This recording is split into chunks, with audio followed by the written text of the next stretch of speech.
What's up, everyone? Welcome back once again to the Football Goons podcast, episode 94. Guys, we're creeping up on big number 100.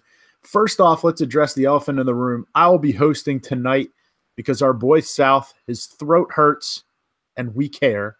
But you'll notice as he speaks this evening, just that nice southern baritone coming out in his voice. And we're feeling great about it. So we don't want him to be through pain, but he's still going to grace us with his presence here this evening. But either way, welcome to Conference Championship Week. We're down to the Final Four. Started with 32. We're whittling our way down. We have 4 teams eligible to win the championship this season. Goons are going to continue to bring our absolute best this week, right along with hopefully all 4 of those teams, so we can get treated to a great Sunday of football here coming up. With the Super Bowl on the horizon, you're going to have to put your best foot forward if you're one of those teams. We're going to do the same. So it's been a great playoff so far. We're hoping for another great games, 3 of them left on the docket here. So we usually like to kick this off with, a nice little random question. South is creative. I don't like anything except for my family and football, and nobody out there wants to hear about my family. So my question is going to be about football. And it's sort of related to the podcast. I guess I'm sort of getting us started. But, guys, the dialogue is out there. The quarterback doesn't matter anymore because Tom Brady and 3 fools are quarterbacking teams this coming weekend. Real quickly, do you buy it or not? Is it still a quarterback-driven league, or can you win the Super Bowl now without addressing quarterback crucially in your team? I think there is a right and wrong answer, by the way. The right answer is yes, it still matters. This is an anomaly year where Carson Wentz was an MVP, so it's not just Nick Foles led them to the Super Bowl. And the Vikings have an unbelievable defense. We talked about how Peyton won and various guys won with good defenses that were game manager types. That's what Case Keenum is. He's not an elite talent. He's played well, but he's played well on the coattails of an excellent defense. And then Blake Bortles, he's an anomaly in and of himself. So we're not sure there. It was kind of a product of a lot of balls rolled the right way for the Jaguars this year. Their defense is good too. They have a lot of good pieces on offense. Leo's been ridiculous. If they had Allen Robinson, this would be a completely different team, I think. But Blake Bortles is a pretty good quarterback, but this is an anomaly year. He's a pretty good quarterback. He is. He's okay. He's an okay quarterback. He's a quarterback. He's a quarterback. By title. It matters, yes, but at the same time, like in today's NFL, if you build your team where you can make big plays with your subpar quarterback, but have an amazing defense. The one thing that gets drastically overlooked, and I'll touch on this later, is statistically speaking, we have the top 3 defenses in the NFL in the Final Four. You know what I mean? I think we look at the Eagles as, well, Carson, they were all Carson, and now somehow they're managing with Nick Foles. Well, no, they were Carson and a fantastic defense, and now they're managing with Nick Foles and a fantastic defense. And the Vikings, we know what they are. They're the number 1 defense in the NFL. The Jags, we know what they are. They're the number 2 defense in the NFL. So, it's Tom Brady and the 3 best defenses in the NFL. So, this is not going to happen every year, but it matters. But you can get by. You can't get by with, Eli Manning anymore by himself. Hey, threw it in there. But you can get by with a subpar quarterback if the rest of your team is built the way the Vikings, Eagles, or Jaguars are. Yeah, look, I'll start off by saying this. I was going to initially apologize because my voice is going to be a little strained, but the word on the street is that we're liking it, so we're just going to go with it. So it's phenomenal. Look, here's the deal with this. This is an anomaly, but the one thing that we're kind of we noticed last weekend, it feels like some of those veteran, Hall of Fame caliber, top-notch quarterbacks, they kind of rested on their laurels a little bit last week, and then they were straight up out-coached, by the other team. So I do believe that it's an anomaly, but I think that if you match up the right guy with the right coach, you could do it. It's just way, way, way harder than definitively having the quarterback. And, I'm glad. I can't get behind that. Like Ben or Breeze didn't rest on their laurels. Ben's whole coaching staff sucks. They're ridiculous. They can't call plays. And Breeze had an excellent game.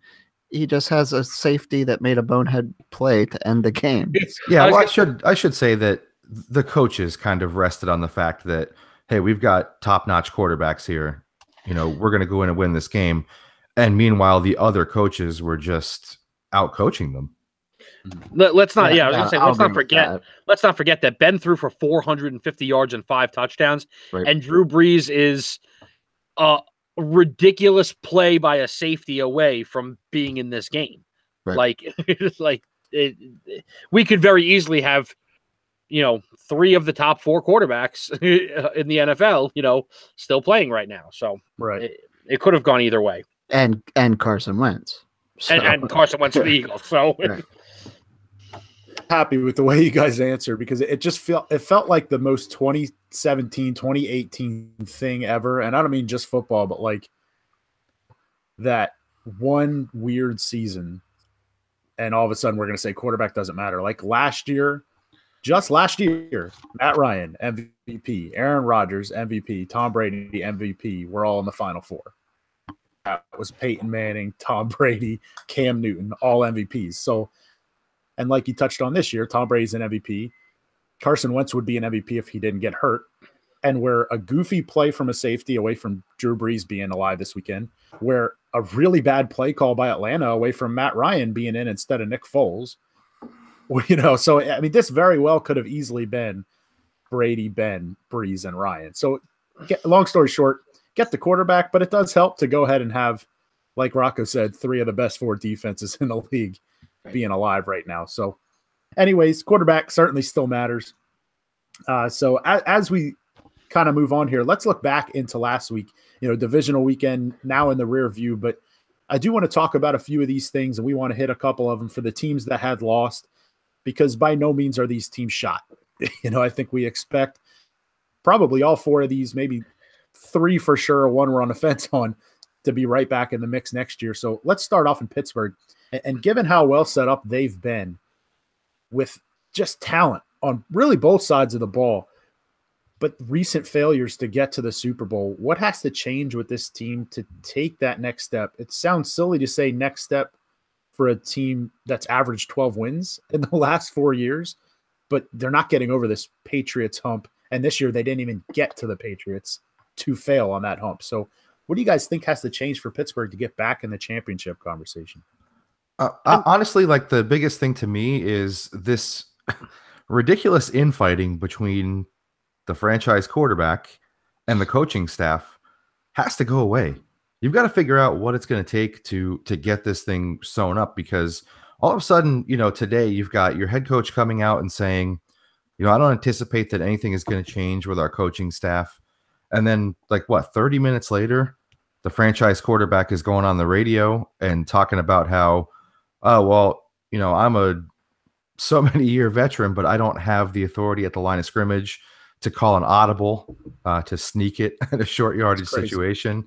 So to me, it just sounds like every chance that Ben gets, he's throwing Todd Haley under the bus.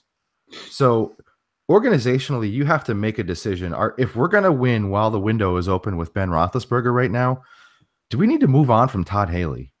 And I think it's a pretty clear yes, personally. But apparently they're just not understanding or seeing that. Personally, it almost feels like the Steelers' willingness to stick with their coaches is biting them right now.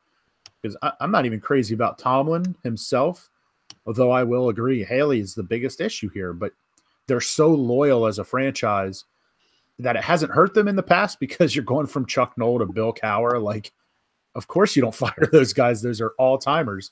But your loyalty to Todd Haley is ruining your seasons. Ben is getting too old to be wasting years.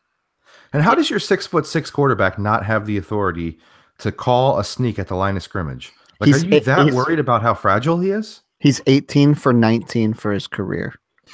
Right. 18 for 19. His nickname starts with the word big. Yeah. Yeah. Get a yard. He's an enormous person.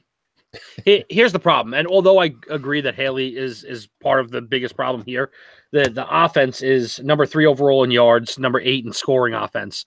So he's not doing his job in terms of getting them going. And I'm agreeing that he has to go because he is a problem in terms of team chemistry. I think Mike Tomlin's got to go too, and here's why. He loses control of this team on what seems to be a regular basis.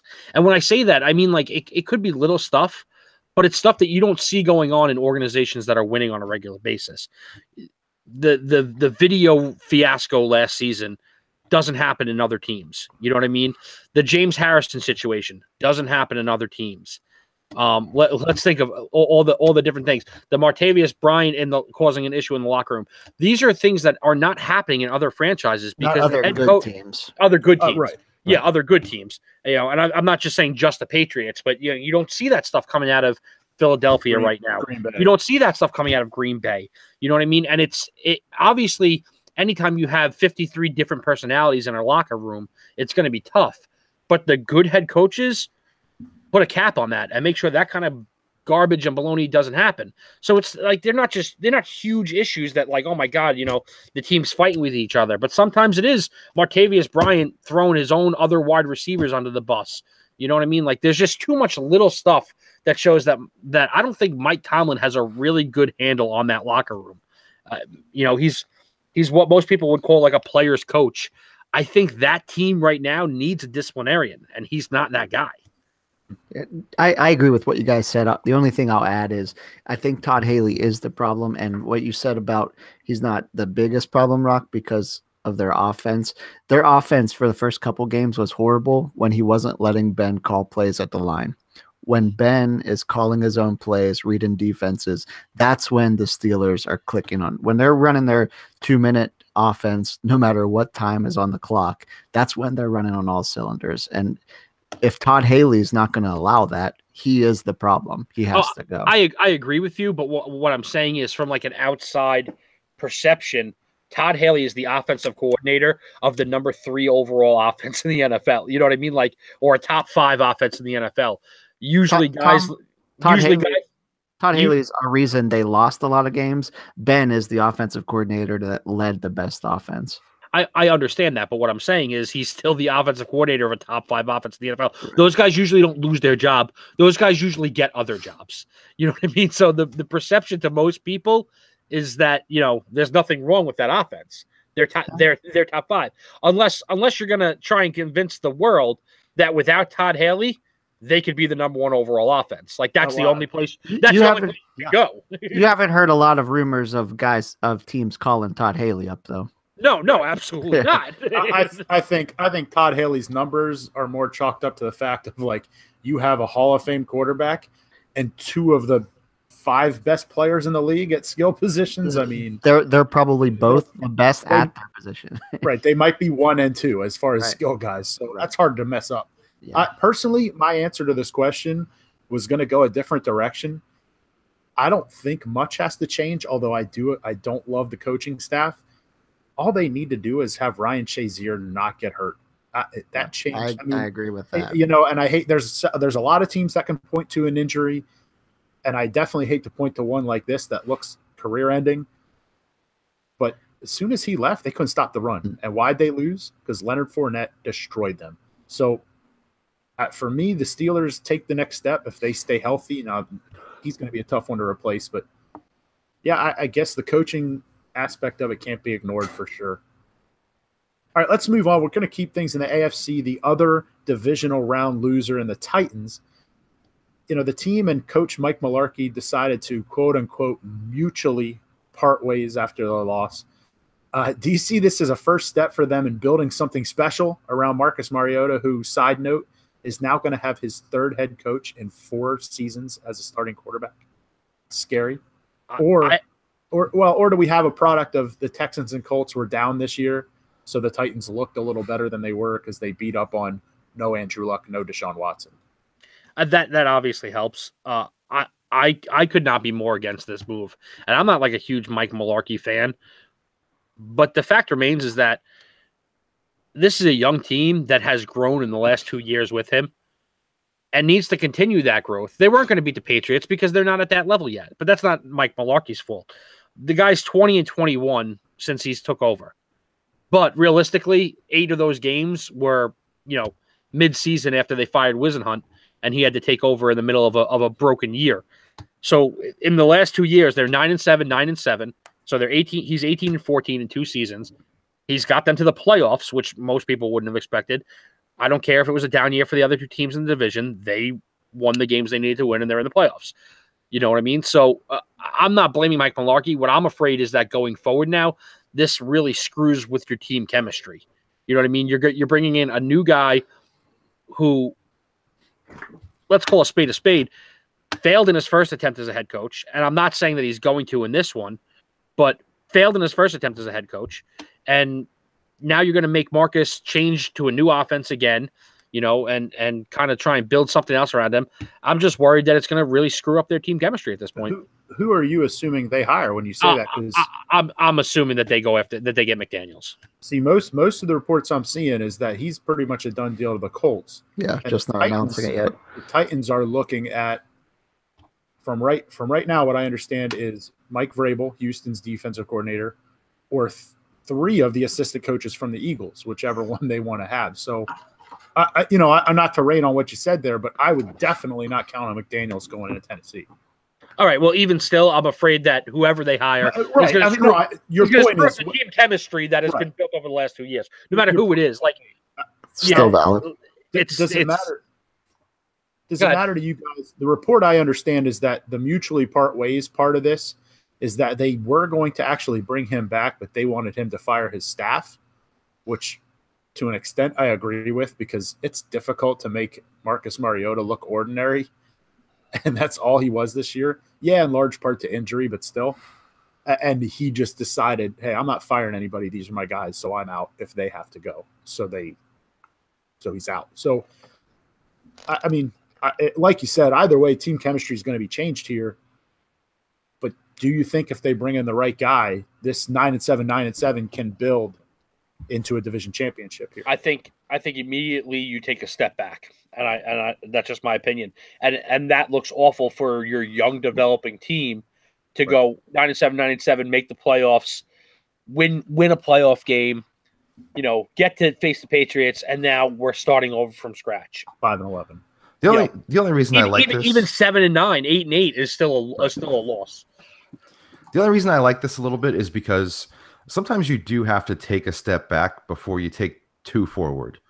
And it feels like really the staff that was there overall has kind of been stunting Marcus Mariota a little bit. Like, I know that he's been banged up a little bit, but take the training wheels off of him. You know what I mean? Let's see what he could really do. We're hearing all this stuff about how, he's developed as a passer. He's still a threat in the run game. Well, you never got to see those 2 things simultaneously. And whether that is because of injury, I'm not sure, but it just feels like they always kind of threw something very vanilla out there at you, and that's all you really ever got. So, and then you add to the fact that, like, just random things like Corey Davis, like, where was he all year? He's one of your more dynamic outside playmakers, and like they just didn't even get him involved. I don't know if it's just he wasn't good enough and it wasn't translating to the field or whatever, but it just didn't seem like there was a ton of opportunity there. I'll add a question. Just about Corey. They finally featured him in this divisional playoff game. He scored 2 touchdowns. Right. So you're telling me he figured it out all of a sudden against the Patriots? Yeah. I'll add a question on there. I know we don't know who the coach is yet, but they owe DeMarco Murray $6.5 million to play this year. 0 dead cap. No, they can't sign him, right? They can't keep him. He's gone. You saw in the playoffs how much more effective Derrick Henry was in that role when he wasn't trying to, be subbed in or out or anything like that. You just let him get tuned up and go, and he was dynamic. So there's running backs. Like, I think it helps both Devontae Freeman and Tevin Coleman to be rotated. They feed off of one another. They do different things. Guys like DeMarco and Derrick Henry are the same type of back where they need to get in a flow. 4 straight 2-yard carries is not a bad thing when you have that guy, because he's eventually going to wear a defense down and bust it. But if they don't get in a rhythm, neither one of them's that great. So it worked last year to an extent, but it was Murray's backfield last year and Henry spelled him. When they tried this almost 50-50 this year, you saw what happened. The run game wasn't nearly as effective as it had been in the past. I think they could be much better served bringing in one of these Tariq Cohen kind of guys, right, where it's like, hey, let me get you 8 touches, see if you could do something special with them. But Henry's getting 18 to 25 touches every week. Yeah. It's funny because last year it was like 70-30 for DeMarco, and we all expected it to get closer to 50-50, not really realizing that would wind up hurting them more than it helped them. Right. All right, so real quick, just to spring it, where do the Titans finish next year in the AFC South? Let's assume both Watson and Luck come back full strength. Fourth. Are they a clear-cut last place to you? To me, they are. I'll go third between them and the Colts. I still don't think the Colts have enough around Andrew Luck for them to be, super competitive. They have more than they had 2 years ago, more than they had 3 years ago. I know they're your favorite team, but they do. That's the truth. The last full season with Andrew Luck, they didn't, they didn't 8-8. You know what I mean? So, like they still need pieces around them. So all I'm saying is I'm not clear cut saying they're 100% better than the Titans, even with Luck. They're better for sure. They're not the worst place. They're not hands down the worst team in the division. But with Watson back, I expect them to be right back into the top of the division. And Jacksonville is not going anywhere, whether it's Blake Bortles or somebody else. That defense is too good for them to go anywhere. So I'll say third or fourth. I think this will be the toughest division to predict. Hands down. Wow. I mean, like, I know you're saying Jacksonville's not going anywhere, and right now I agree with you. How could I not? But every year there's teams that go from 11-5 to 6-10. Right. And it's a young team. So I could see any of these 4 teams finishing in any of the 4 spots next year, the way things sit right now. Right. If Luck and Watson come back. Yeah. So that could actually be a real fun division to check out next year. All right, let's head over to the NFC. As we kind of touched on already, the Saints, a very popular pick to actually go ahead and win the Super Bowl this year, definitely to win last week. Then they went ahead and lost a heartbreaker. I feel terrible for Marcus Williams, had a phenomenal rookie season. Part of that rookie class that might go down as one of the best ever if these guys continue to progress. And then he thought too much instead of just playing the game. But, assuming Drew Brees comes back, which I don't have any reason not to with the success they had, I think another 7-9 and he probably would have been gone. But do you see any reason they're not right back in the same level of contention next year as they had this year? No, they have to be one of the top 2 teams in the NFC next year. I think preseason. They don't have a whole ton of holes, and I know that guys could have a little bit of a regression, which now that you have some tape on some guys, and you don't have that rookie aspect where you're still trying to figure out what guys are doing. So teams are going to be able to better prepare a little bit. Plus, that division is still really competitive, I think. So there's always that aspect, but I just don't think they have that many holes. I think they're going to address, basically the front 7 of their defense in this draft. And if they do that and they hit on those picks, even close to what they did last year, like this is a dangerous team heading into 2018. I believe that they can be right back where they are. Unfortunately, I think that they have the toughest road to do so. One, Brees is another year older, and everybody knows I am as big a Drew Brees supporter as there can be, but he's another year older.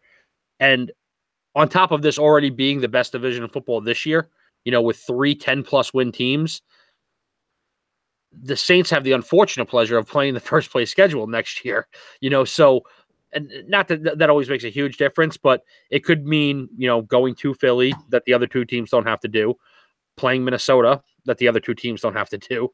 You know what I mean? So 2 games separated, the top 3 teams in that division this year. So I think they unfortunately just have the toughest road to get back to first place in that division and right where they are. They should be preseason favorite to be in the top 3 or 4 in the NFC. I don't see that as being an issue, but they do have the toughest road back. Yeah, I agree with what you guys said, and also that I think the Falcons, the Bucks, and the Panthers are all going to be better next year. So if they meet in the middle, I think it's going to be like you guys said about the last one. I think it could be just a toss-up division. I have a hard time picking against the Saints going in since they just look so tough, but I won't be surprised if they're in any of the other positions either. Yeah, I kind of right down the line. If that draft class continues to progress the way they did with Ramczyk and with Lattimore, obviously, he's probably going to be the defensive rookie of the year, and Kamara might be the offensive rookie of the year. And then you're getting back my boy Alex Anzalone next year to shape up what could be the weak spot of the team in the linebacking core. The offensive line will be back. There's no reason not to think the Saints won't be really, really good again. But yeah, the South divisions both. God only knows what's happening. I don't agree with you on the Bucks. I'm out. Until they prove me wrong, I'm out because they really proved this wrong this year. So we'll see. Yep. But I will not be surprised at all if the 3 NFC South teams that made the playoffs make it again in some order next season. So we'll see. All right, speaking of one of those South teams, the Falcons, tough team to peg. You know, certainly a down year from the aspect of coming off of the Super Bowl, but Super Bowl hangover with the Panthers. This is actually one of the best seasons a Super Bowl loser has had in a really long time. Really long time. Not just making the final 8, but making the playoffs in general. So, you know, we're going to talk about them underachieving. Maybe they did, maybe they didn't. But the big issue here is announced today, Steve Sarkisian's coming back to call the plays. And every Falcons fan I know is not happy about that, which is never a good sign. So with him continuing to call plays, do you see Matt Ryan and company on offense kind of bouncing back? Maybe a second year in the system will do him some good? Or are they going to continue to be, God, how are you 9th in the league with that kind of skill power? I understand there's going to be some growing pains when a new coach comes in, but he took the number 1 offense in the NFL last season and made them look pedestrian at times. He's 150% to blame here. Like, Matt Ryan didn't stop being a good quarterback. Like, Julio Jones didn't stop being the most elite wide receiver weapon not named Antonio Brown in the NFL. Like, that, those things didn't happen. Like, it's 100% on Sark. 150% on Sark. I said it right the first time. I disagree a little bit with that, just because, like, of course you do. If you, well, yeah, naturally, but like if you're the head of an organization or the head coach and you have people working under you and you just see that something is not quite working out, I mean, isn't it your job to kind of say, look, we need to change the way that we're approaching things here? So maybe a little bit too much liberty was given to him, considering that, you know, Dan Quinn tends to be a little bit more of a defensive minded coach. So I think maybe, you know, how you're handling things from that aspect needs to be fine-tuned. And I think that one of the most underrated things about them is that their offensive line really was not that good this past year. So when you can't protect the quarterback, naturally you're going to struggle as an offense. And I just feel like for as good of a season as Matt Ryan had last year, he was set up for failure almost right away when they really didn't address the interior of their offensive line. Yeah, it's a good point. I actually, you know, the offensive line is what it is. I actually like, certainly not even half, but a little bit of the blame going at Dan Quinn. Not so much as, I'm trying to word this carefully, I think it's a growing pains blame in a sense of, you know, Quinn's not been around for 20 years as a head coach. He's a younger guy, and he had the great liberty of just telling Kyle Shanahan, run the offense. Right. And it worked so well that I almost think he was ready to do it again. So, you know, hopefully going forward, he's going to peek his head in a little bit more and maybe have a little bit more to say.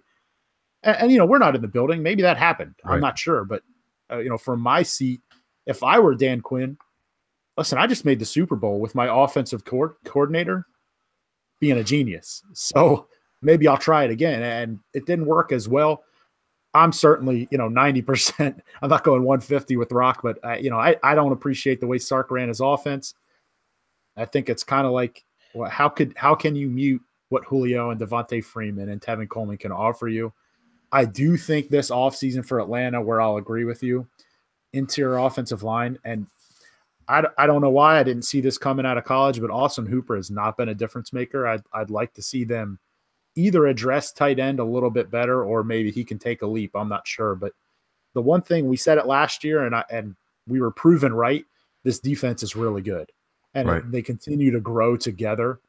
And if they do it again, take another leap together, guys like Deion Jones and Keanu Neal, that defense is going to be really special next year. So I almost feel like if the offense treads water and stays the same as they were this year, the Falcons are going to have a better season next year because the defense should grow. So I think it's also unfair, and I'll admit this, and I think a lot of people felt this way.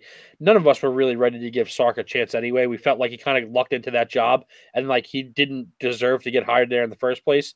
So then you see the drop off that the offense takes, and your automatic blame is just, well, this is his fault. Like we were ready.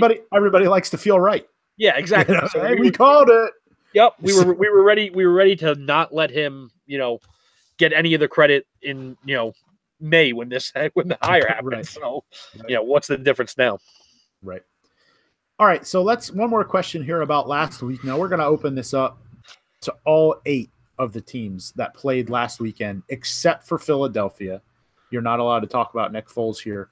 Which of the quarterbacks that was started this past weekend will not be the starter on that team next year? It could be due to retirement, contract, a cut, a trade, benching, etc. Which of these quarterbacks will not be the starter on their own team? I hope it's Tom Brady.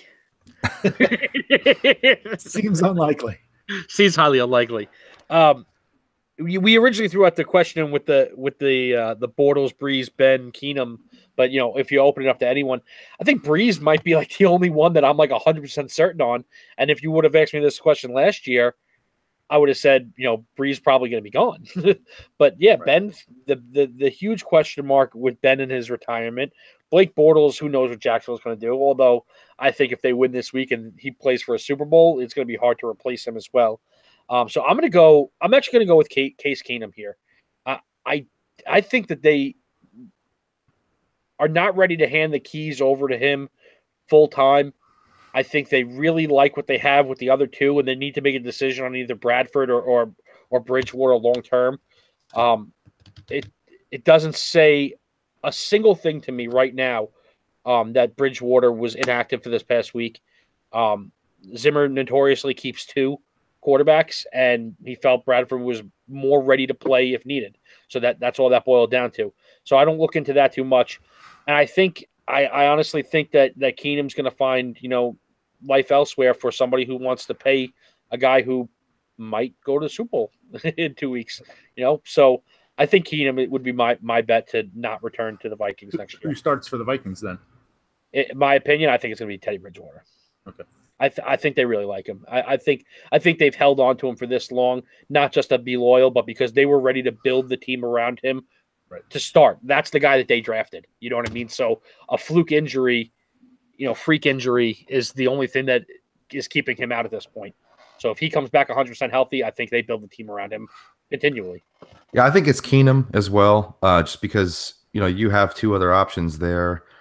And I mean, what historically, other than, just really what we nail Alex Smith for in being a game manager, has Case Keenum really done this year to warrant really keeping that job? I know chemistry and winning goes a long way, but Rocco hit the nail on the head. Like, you drafted Teddy Bridgewater with the intent of him being the guy that this whole entire team that you currently have is built around. So I just don't think that necessarily changed at this point. One thing that I will say, I'm not completely sold on the fact that Big Ben is not going to retire. I'm not either. He's so dramatic about everything. I mean, this could change weekly. Like right now, he wants to play 3 more years. Next Tuesday, he could be fired up about something, not getting enough attention, and he's thinking about walking away again. So that's something worth keeping your eye on. He has 23.2 million reasons to come back next year and the following season. He's not going anywhere. Like, you're making $46.4 million to play 2 more seasons with a really good team and chance to win 2 Super Bowls. You're not leaving. I don't care how dramatic he is. He might do it for the spotlight. He's not going anywhere. But I think that actually all of them start the season next year as the starter. I think that Case is the easy target, and I've been pretty candid about my feelings on him. But you can't bench him after what he just did. You can't go into this offseason and say, I know we had a great season, but we're just going to completely change ship this year, and we're just going to give it back to Teddy. There's going to be a quarterback competition, but I don't see any way Keenum doesn't at least start the season. Well, let me ask you a serious question, given your candid feelings about Case Keenum. If it's an open competition, let's say they don't bring back Bradford, okay? Let's say they decide it's going to be either Keenum or Bridgewater. If both of them are completely healthy and it's an open competition, who is the better quarterback in your mind? I think Teddy 100%, but I think Teddy's going to be rusty, and I think that given Teddy's situation right now that he hasn't played in so long coming back from injury, I think it's a close competition, close enough that you have to side with the guy that just had went 13-3. I actually believe, just to go, I think Bortles is the answer to this question, but I'll go with you guys. I think Keenum's played well enough that they're going to let Bradford and Bridgewater walk. That's my belief. And we kind of thought about this at the end last week. We're paying so much attention to the name Case Keenum. If you threw his numbers of 22 touchdowns and 7 picks on Drew Brees, we'd say, man, Brees had another good year. Maybe not Brees because he's a numbers guy, but somebody, if Kirk Cousins had that 22-7, we'd be pumped about that. It's a really good season, but because it's Case Keenum, we're like, he's replaceable. He went 12-3 as a starter through 22 touchdowns and 7 picks, has great chemistry with both Adam Thielen and Stephon Diggs, neither of which is going anywhere. I love Teddy Bridgewater. I have since college, but I think Keenum's the only one of those three coming back. I just not to belabor the point, but I just feel like Bridgewater has always been the better player. And if I guess you never went 13-3 and made the conference championship with him. I guess my point is 2 years ago as a second-year player, you made the playoffs and were a Blair Walsh field goal away from making conference championship then. And this team was supposed to be getting better and better and better. Now, we don't know whether or not Bridgewater could have done it with this team, but why the heck not? If Case Keenum did, and I think Teddy Bridgewater is better, I think they'd be in the same spot with Bridgewater, and I think Bridgewater has Bridgewater in my mind has more potential to be your future. That I guess that's my point. I think Case Keenum's a couple years older. He's 29 already. Not that 29 is old for a quarterback, but I get it. He's got a decade left if he's as good as he played this year. Yeah. You think that somebody's going to give Teddy franchise quarterback money, that it's worth it for the Vikings to let him walk? Yeah. Really? Here's why. It's the conversation we've had year after year here as a group. We're like, is Matthew Stafford worth $120 million? Of course not. But it's what you pay quarterbacks. There are 12 teams who would give anything to have Teddy Bridgewater be their quarterback. Yeah, Rocco's got his hand up. So, I mean, if you're Teddy, I can go somewhere and be a guaranteed starter, or I can have a quarterback competition against a guy they might have a soft spot for because they might have a ring because of him. In my mind, he just hasn't done enough to get paid and be injured.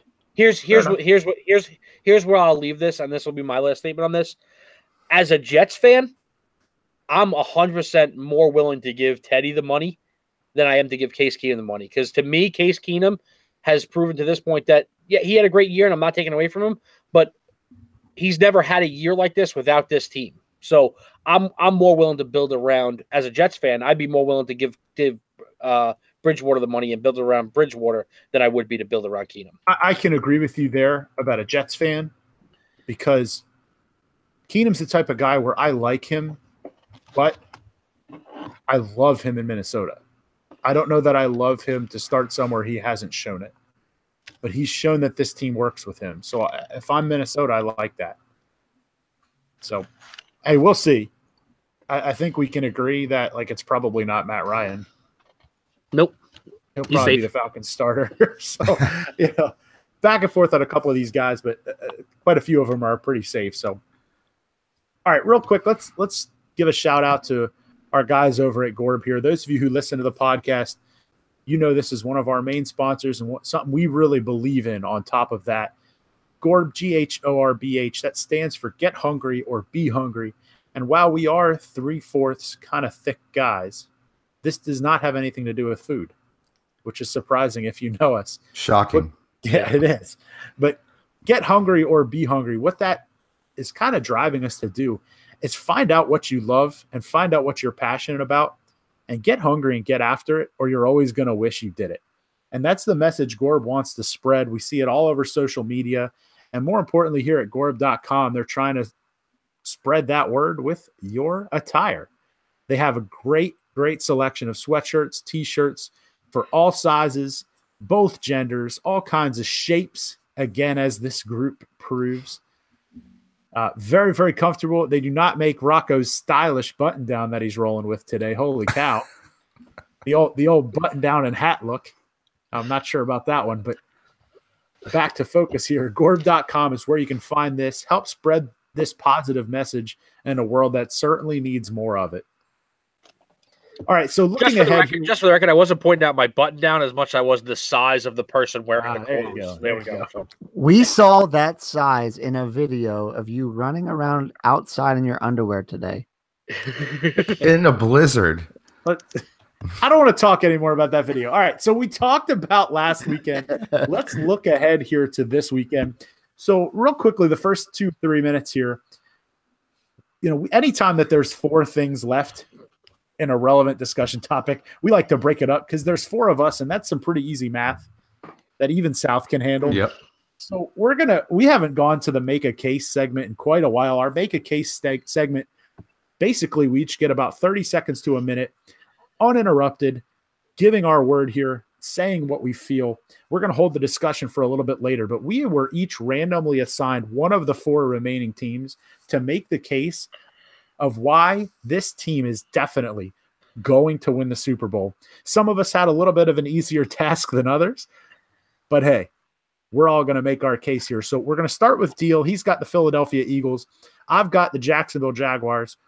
Rocco's going with the Minnesota Vikings, and South has the New England Patriots. So Deal, the floor is yours. Why are the Eagles going to be the Super Bowl 52 champions? They're going to be the champion because total defense, they're number 4 in the league at 306.5 yards per game. Total rushing, they're number 1 in the league at 79.2 yards per game. Passing, number 17, they're a little bit further down on the list at 227.3, but they make up for it here where it really matters in points per game. They're number 4, only giving up 18.4 points per game. Now they have to beat the Vikings first to make it there. So when the Vikings faced a top 10 defense this season, they're 3-10. The Vikings average 5 points less per game than the Eagles did, even though the Eagles played on average better defenses. Now you might chalk that up. The Eagles had Carson Wentz for most of the season. They averaged close to 30 points per game. That's true, but the Eagles also rally for the home crowd while scoring a crazy 32.71 points per game at home. They get to play them at home. The Vikings play worse on the road. The Vikings play worse against good defenses. The Vikings have Case Keenum. I just have to throw that in there just because if it ends like this, I said last week, the Eagles are still rallying for the cause. They're all systems go. They got the crazy dog mask. They're fighting for Carson. They're fighting for the city. They have a reason to play more than we just want to play in our home stadium, more than we've won 20 Super Bowls before, so let's win one more than the other teams that aren't good. So they have more reason to play hard, and they're going to beat the Vikings and then on to play the Patriots, who, again, they have more reason to play. They have a better defense and an offense that's good enough to hang with anybody. So I'm going to tell you why you're wrong with the last thing you said. They're not going to move on to play the Patriots. They're going to move on to play the Super Bowl champion Jacksonville Jaguars. Stop. Which is difficult. Hey, I was assigned the team, man. There's nothing I can do about it. You could have passed. Anyways, let me tell you why Jacksonville has the best shot to win the Super Bowl. Of all the great stats you just spit at me about Philadelphia, Jacksonville's better. Jacksonville finished with the number 2 defense in the NFL, both in scoring and in yards. First hurdle, beat the Patriots. How do you beat the Patriots? Shut down Tommy. Jacksonville allowed 170 yards passing per game this season. That is insane. That is absolutely insane. Minnesota finished second, and they were 360 yards worse than Jacksonville was this season through the air. I joke about shutting down Brady. I think the big way to beat the Patriots is neutralizing Gronkowski, and I don't believe there's a team in the league better suited to do this. They can do it with Miles Jack, who showed his pass coverage skills just last week with his toe drag swag, picking off Big Ben. They can do it with Jalen Ramsey if they need to, who does have the size to contend with him and is far more athletic. Or kind of a sneaky thing that Jacksonville hasn't done. Last year in the playoffs, Houston used A.J. Boye to take Travis Kelce out of a game. He is a physical guy and can take care of the tight end. If Gronk gets out of this game, especially with Jack or Boye, I love Jalen Ramsey to shut down Brandon Cooks. That's a done deal. The Patriots don't have the running game to make Jacksonville pay for it like the Steelers do, and the Jags still beat the Steelers. I don't think there's a team in the league better suited to beat New England than Jacksonville, and that's not because I was assigned them. I actually believe that. I don't know that I believe they will win, but I do think they have the best case. If Bortles even plays an average game, and by average, you don't even have to throw a touchdown. Just don't throw a pick. Do not turn the ball over. Do not let this crowd get into this game. Jacksonville's going to win this game, and then I'll take their chances in the Super Bowl. Go Jags. Rocco, Minnesota. Why are they going to win the Super Bowl? Let me just say, I am so super pumped that I didn't have to do the Patriots because I don't want to sit here and lie to our fans. All right? Listen, the cliche is true. Offense sells tickets and defense wins championships. That's why the top 3 defenses in the NFL are playing this week. You know who the best defense of that group is? The Minnesota Vikings. And that's why they're going to win the Super Bowl. They're number 1 in total defense. They're number 1 in scoring defense. A very, very underlooked at stat. They're number 1 in yards per play, which means on average, they're giving up the fewest yards per play, which means you need more plays to make a first down, and you only get 4 of them. So they're number 2 in pass yards allowed and number 2 in rush yards allowed. That's like crazy. That like the Eagles, number 1 in rush, but number 17 in the pass.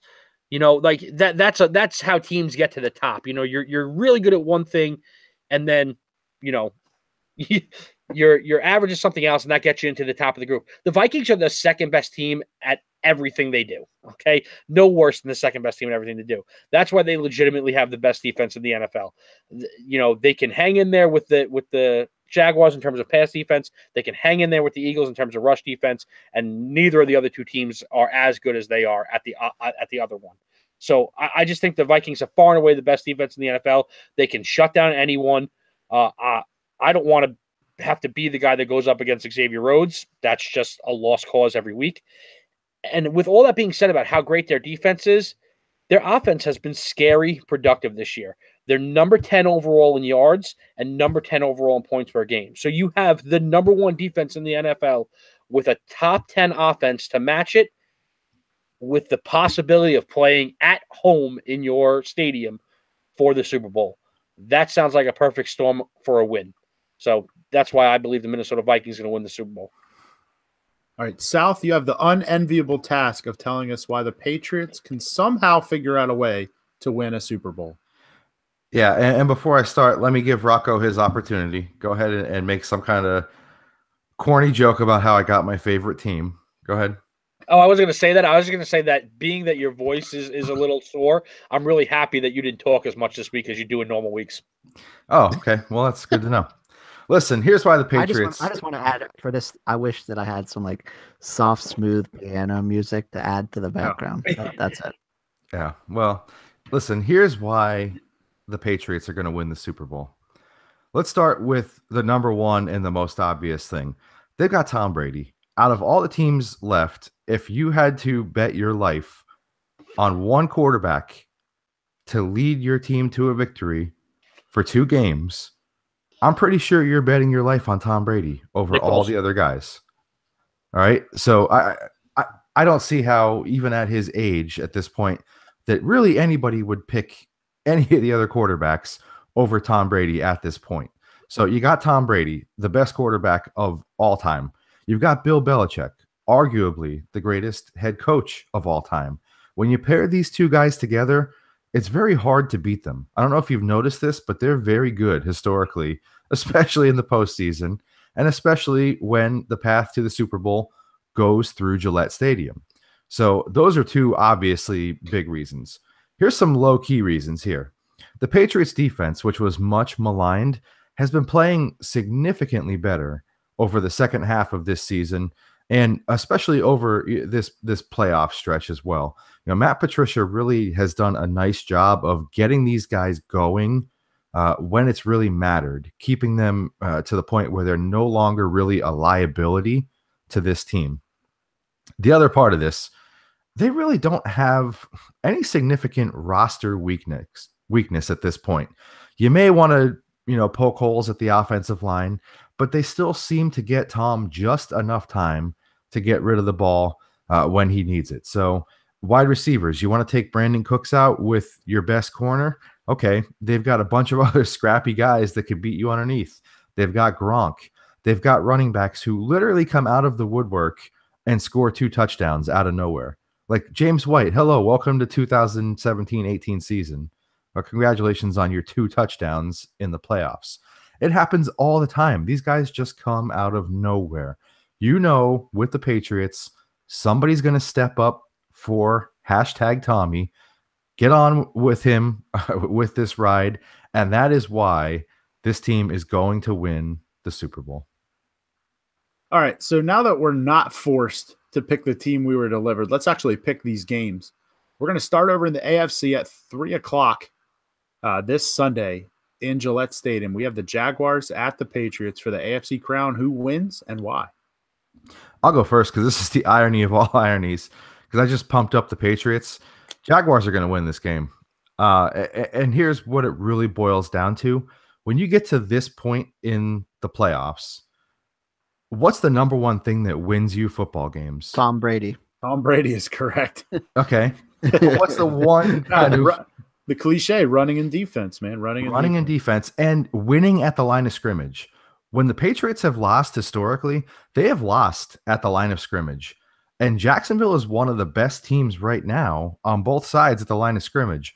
Their offensive line isn't anything super special, but when you match them up against what New England is going to bring, they're kind of at an advantage. Their coaching staff has done a nice job of maximizing what they have as a unit and making sure that Leonard Fournette is still set up to just pound teams for 60 minutes. So let's not forget that when you have an elite defense and you have just enough weapons on offense, you can beat the Patriots at Gillette.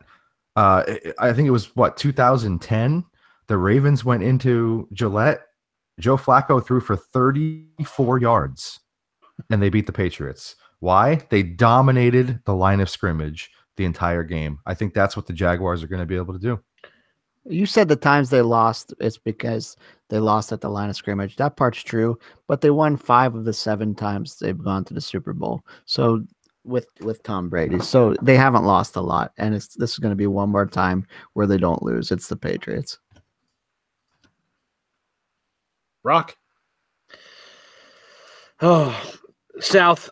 I hope you're right. And honestly, I think that you might be, and I'm actually also going to go with the Jags here. I've said it, this entire podcast, and I'm not going to shy away from it now. Defense wins you championships. The way to win right now and the way to beat Tom Brady is to run the ball to keep him off the field, and when your defense is on the field, to be dynamic. They are Saxonville for a reason. They can get after the quarterback. And honestly, even if they just put pressure on Brady, that secondary is the best in the league at doing what they do. And part of it is because I want to see it happen, but the other part of it is because I agree with what Miles said before, and I think Jacksonville has the type of team that can beat the Patriots as long as Blake Bortles does not give away the game. So if Blake Bortles plays conservative, I absolutely think the Jaguars can and will win this game this weekend. Yeah, if you told me 4 months ago, preseason podcast, that we were going to be 3-1 picking Blake Bortles and the Jaguars to beat Tom Brady and the Patriots in the AFC Championship, I wouldn't have believed a word of it. But I actually was pretty happy when I got the Jags before, because everything I said I fully believe. Of course, and I think all three of us would say, if the Patriots win this game 40-3, obviously. Not even going to be surprised. I mean, like, not even no piece of surprise. But I think, part of me, all the things I said, part of me, the things South said as well, kind of all builds towards the Jags. I do think have the best chance to beat the Patriots of any team in the AFC.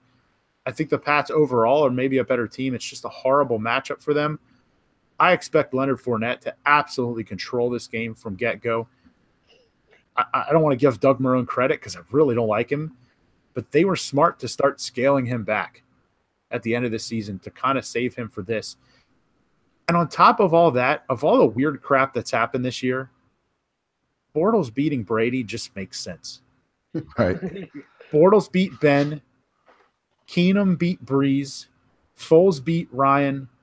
It's just how this year's going. So I'm going to roll with that, and I'm going Jacksonville for all the reasons listed above. So it looks like somehow we're 3-1 Jacksonville, which for those of you who aren't Super Bowl nerds, at 6 o'clock Eastern would ensure that we have a first-time Super Bowl champion this season, being Jacksonville, Minnesota, or Philadelphia. So let's go ahead with the NFC Championship at 6:35. We have the Minnesota Vikings. Just real quick, worth mentioning, on Twitter, at Football Goons, the poll was up there.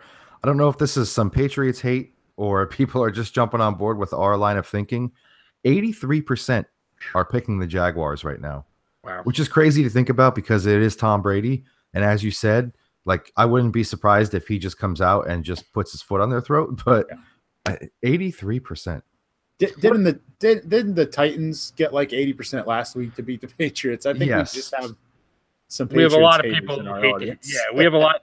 We have a lot of people who are fans of teams in Pennsylvania. That's what it boils down to. New York. I mean, we got New Bills York, fans, Knights fans, Eagles fans, Steelers fans, all over the place. So. If you're not a Patriots fan, you hate them. So right. You're voting against them. Miles, what are the standings? What are the standings right now for the four of us?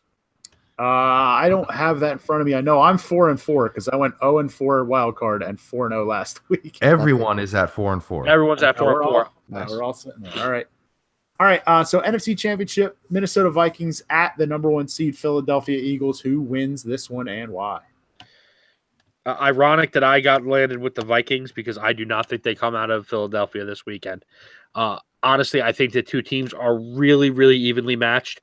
I think they're like almost. I give the overall edge to the Vikings defense in terms of statistically being better than the Eagles.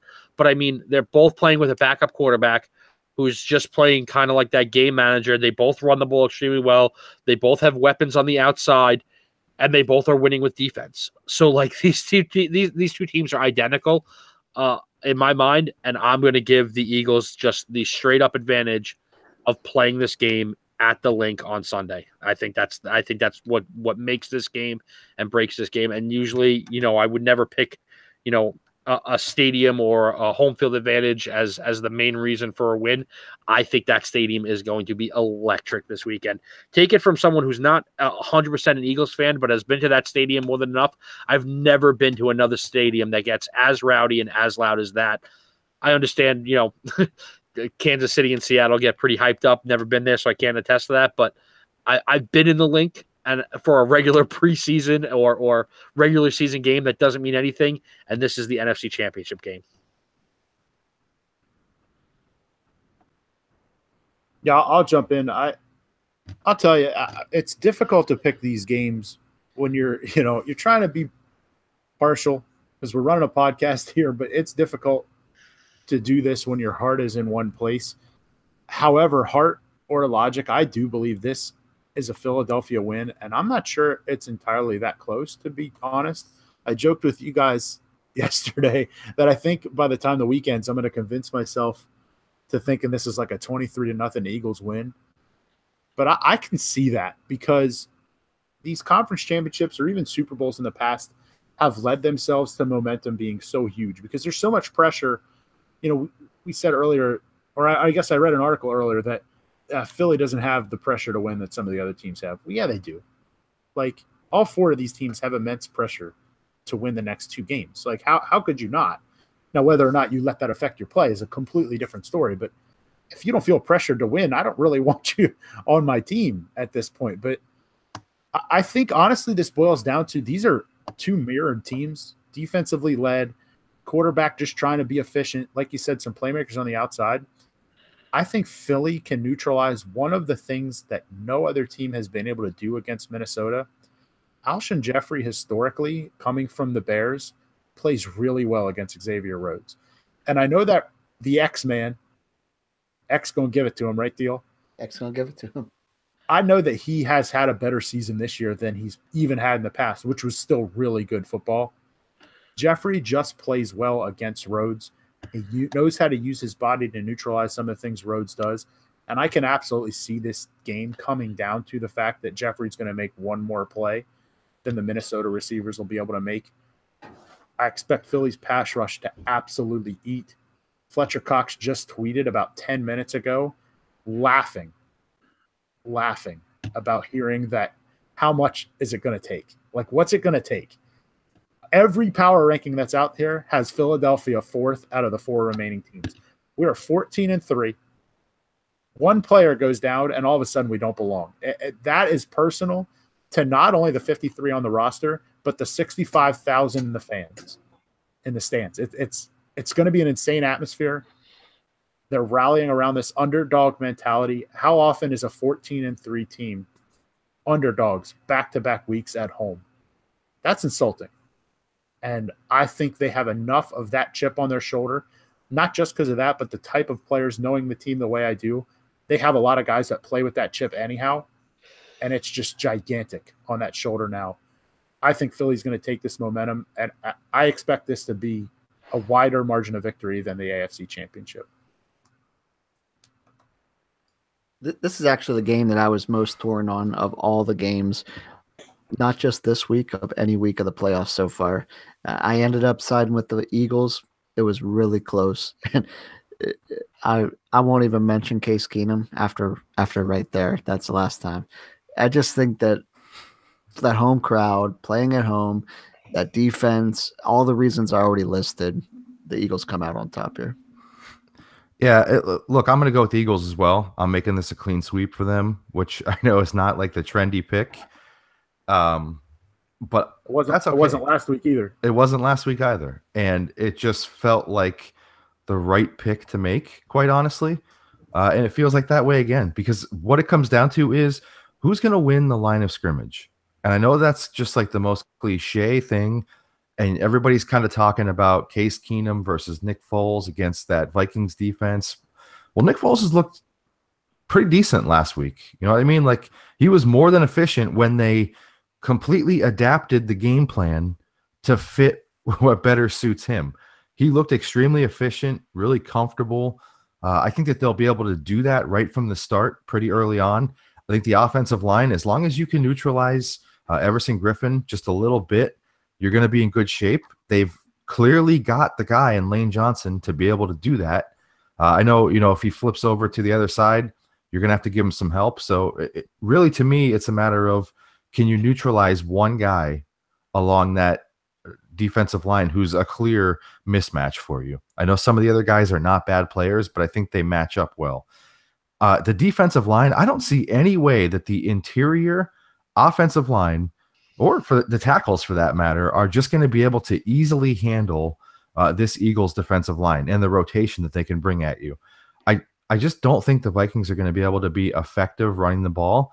So then you're going to ask your offense to be basically one-dimensional with a guy who's going to have to get it out super quick, make quick decisions on the road, loud environment. It just does not equal a good situation.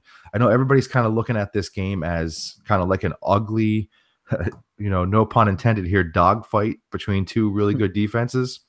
I think this is the highest scoring game of the weekend. I think some points are going to get put up in this game. I mean, probably not anything nutty. We're looking at like a 27-23 in that area, but I'm going to go ahead and give it to the Eagles because of the way they could handle the game at the line of scrimmage. Wow, so we are 3-1, Jaguars, Eagles, and Deal's got Eagles, Pats. So we'll see what happens here this coming weekend. We'll make sure we talk about it next week. So that's going to do it for this week's edition of the show here. Again, episode 96 as we get closer. 94. Be sure to keep up with us here, facebook.com/footballgoons. We are at Football Goons on the Twitter. Make sure you go ahead and vote on the polls we've been posting. And on our YouTube channel, we are live every Tuesday night at 9 o'clock. Subscribe and comment, searching for Football Goons there. Always communicate back to our loyal listeners with questions, even as fantasy season's kind of over here. We love to talk anything football, off season's coming, heading into draft season and all that. So send us questions, comments, concerns, whatever else you want to talk about with us. And as always, we will catch you next time.